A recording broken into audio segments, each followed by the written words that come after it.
കർത്താവ് നിൻ്റെ ഉന്നതമായ നാമത്തിന് സ്തോത്രം ചെയ്യുന്നു. കർത്താവ് നിൻ്റെ വിശുദ്ധ പൗരോഹിത്യത്തെ മഹത്വപ്പെടുത്തണമേ.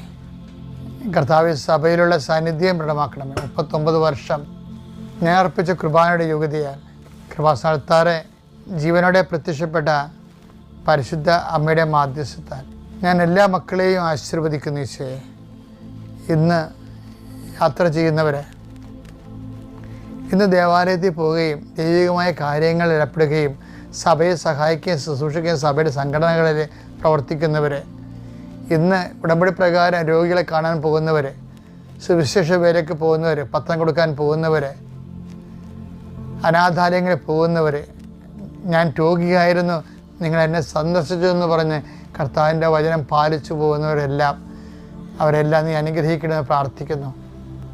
കർത്താവിൻ്റെ കരുണ നിങ്ങളെ ആവശ്യിക്കട്ടെ.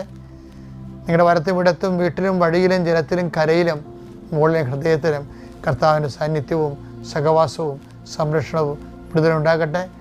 പകൽ മേഘസ്തംഭവും രാത്രി തീത്തൂണുമായി നമ്മളെ നയിച്ച നമ്മുടെ പിതാക്കന്മാരുടെ ദൈവം തൻ്റെ തൂവലുകൾ കൊണ്ട് നിന്നെ മറക്കുകയും നിൻ്റെ വഴികളിൽ അവിടെ നിന്നെ സംരക്ഷിക്കുകയും ചെയ്യട്ടെ. പിതാവിൻ്റെയും പുത്രൻ്റെയും പരിശുദ്ധാത്മാവിൻ്റെയും നാമത്തിൽ ആമേൻ.